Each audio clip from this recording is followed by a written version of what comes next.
Masinin. Again, welcome back to my YouTube channel. At kung bago ka pa lang sa aking YouTube channel, ay don't forget to subscribe dahil mamimigay po ako ng 500 pesos. Once na hit na po natin ang 1,000 subscriber, ay magsisimula na po ang aking pag-giveaway. So ito ay pasalamat lamang sa pagsuporta sa katulad ko na small YouTuber pa lamang. Wala po kayo ibang gagawin kundi mag-subscribe at magkakaroon na po kayo ng chance na manalo ng ating papremyo. 2 lucky winners po ang makakatanggap ng 500 pesos. For today's video ay panibagong pautangan online na naman po ang aking ibabahagi sa inyo. Alamin natin kung ano ba yung mga requirements nila at ano ba yung mga dapat gawin once na ikaw ay nag-apply sa kanila. And syempre, yung kanilang interest kung mas mababa ba kumpara doon sa mga naipaliwanag ko na sa inyong pautangan online. And kung ang kanila bang term of payment ay hindi 7 days lang katulad ng iba. At syempre, kung mabilis ba silang mag-approve once na ikaw ay nag-apply sa kanila. Ito ay tinatawag na Perabag Instant Online Loan. So, meron itong 4.7 rates and 18K reviews.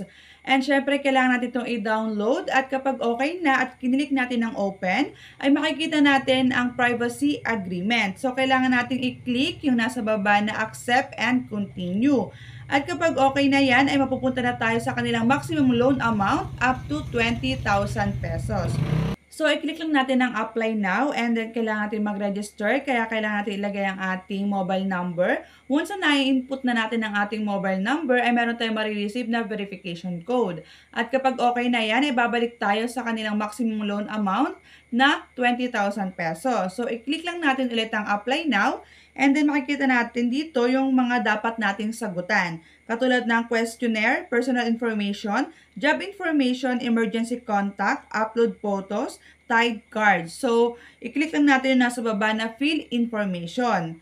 And ito na nga yung sinasabi nilang questionnaire na what is the current total amount of online loan arrears. So, dito ay magseselect lang kayo dahil may meron namang mga choices kayo na pagpipilian.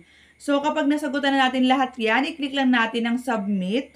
And next is personal information. So, dito is mga basic information lang naman about sa atin katulad ng legal first name, legal middle name, legal last name, gender, birthday, civil status, and type of housing, education level, ID type, ID number, permanent address, detailed address, and then yung ating email and Facebook link. So, ito optional lang yung Facebook link. Kahit di natin ilagay ay okay lang.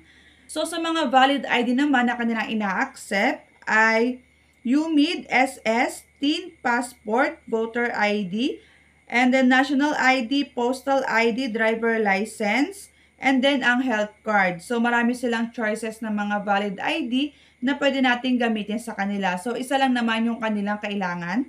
And then, next is, i-click lang natin ang allow and then allow lang po natin yan, i-allow lang po natin. And then, job information. So next is job information. So, much better kung meron kayong magandang trabaho para mas malaki yung chance na maaprubahan kayo ng malaking amount. So, dito is kailangan nyo ilagay yung inyong company name and then, wait lang, nawala. Yan. Dito is kailangan nyo ilagay yung inyong company name, company address, company detailed address, employment status, industry, payroll period, and then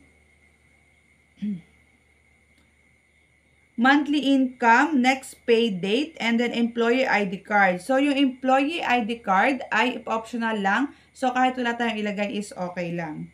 So, kapag okay na, i-click lang natin ang next. So, next is emergency contact. Dito, at least 3 na emergency contact ang ating ilalagay. Ito ay para once na hindi tayo nila makontak or mahagilap sa oras ng ating due date, ay meron silang pwedeng tawagan na mga kakilala natin. So, pwede dito yung sister, mother, and then friend. Pero hindi po porket ang nilagay nyo dito is 3 lang. Kapag hindi po nila makontak itong 3 na nilagay nyo na reference number, ay lahat po ng nakasave sa inyong phone book ay kanila pong tatawagan. So, automatic po yun ay makukuha nila yung mga number na nakasave dahil nga, inaccept natin yung kanilang privacy agreement. So, Next is, kapag okay na nakapaglagay na tayo, i-click lang natin ang next. So, be responsible para po wala tayong problema sa mga ganitong pautangan online. Yun lang po yung kailangan ay marunong po tayong magbayad sa oras ng ating due date. Next is upload photo. So, dito naman is yung ating valid ID na gagamitin.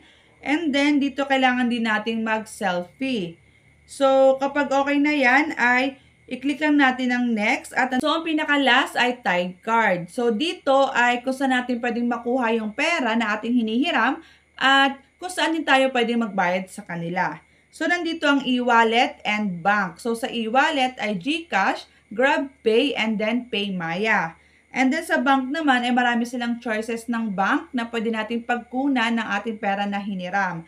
So siguro nasa 15 pataas yung bank na pwede nyo pamilian.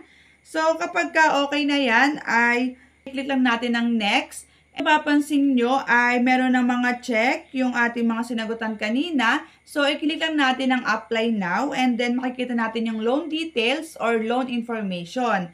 So, ang offer lang nila sa akin is 2,000 pesos. So, nakalagay dito, loan date, November 18, 2023.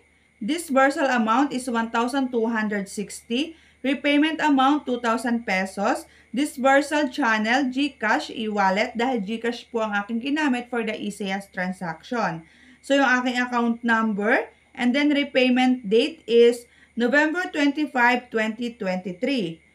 And meron pa kayo makikita sa baba na repayment plan. So, nakalagay dito yung ating repayment amount na 2,000 pesos na kailangan ko mabalik sa November 25, 2023. And then, yung second period naman ay 14 pesos na kailangan ko mabalik sa December 25, 2023. And then, meron pa silang third period na 14 pesos na kailangan ko mabalik sa January 25, 2024. Yung information about dun sa ating hinihiram na pera. So, makikita natin dito na ang kanilang term of payment ay 7 days lang. Dahil nang hiram ako ay November 18, kailangan ko daw mabayaran sa November 25. So, kung bibilangin nyo is 7 days lang din, kailangan ko mabalik yung pera na aking hinihiram. And then, meron pa silang second period and then third period na kung saan ay kailangan ko rin silang bayaran ng 14 pesos. At dito ay, ang marireceive ko lang is 1,260. So, ang nabawas na is 740 agad. Napakalaki din po ng kanila palang interest dahil nga 7 days lang pati yung binigay nilang term of payment. So, I'm disappointed again and again and again. So, kapag okay nga sa inyo, i-click nyo lang ang submit. And then, makaka-receive na lang kayo ng kanilang messages once na kayo ay na-approve dahil hindi po porket na inoferan kayo nila ay agad-agad ay marireceive nyo yung inyong pera na hinihiram. So, mag-aantay pa kayo ng ilang days. Based on my own experience ha. Kasi ilang days na ako nag-fill up dito. Pero until now, wala pa rin po silang update about dun sa aking hinihiram na pera. So, for me, ang Perabag instant online loan is not recommended para hiraman ng pera dahil nga sa kanyang malaking interest and then yung kanilang repayment period or repayment method ay 7 days lang din. Dahil kailangan natin silang mabayaran within 7 days, tapos ang nala sa ating pera na hinihiram ay 740 agad. So ang offer nila is 2K, so marireceive lang natin is 1,260. And syempre, nasa inyo pa rin naman, pero kung ako sa inyo ay maghahanap ako ng iba pang pautangan online dahil marami naman dyan, malay nyo makahanap kayo ng mas mababa at mayroong magandang term of payment. So hanggang dito na lamang ang aking video. Sa mga hindi pa nakakapag-subscribe, please subscribe to my YouTube channel and hit the bell button para updated ka sa aking mga latest vlog. So, siya nga pala, road to 1K na tayo. Konting push na lang at may hit na po natin ang 1,000 subscriber. So, makakapagsimula tayo ng ating pag-giveaway. So, thank you for watching.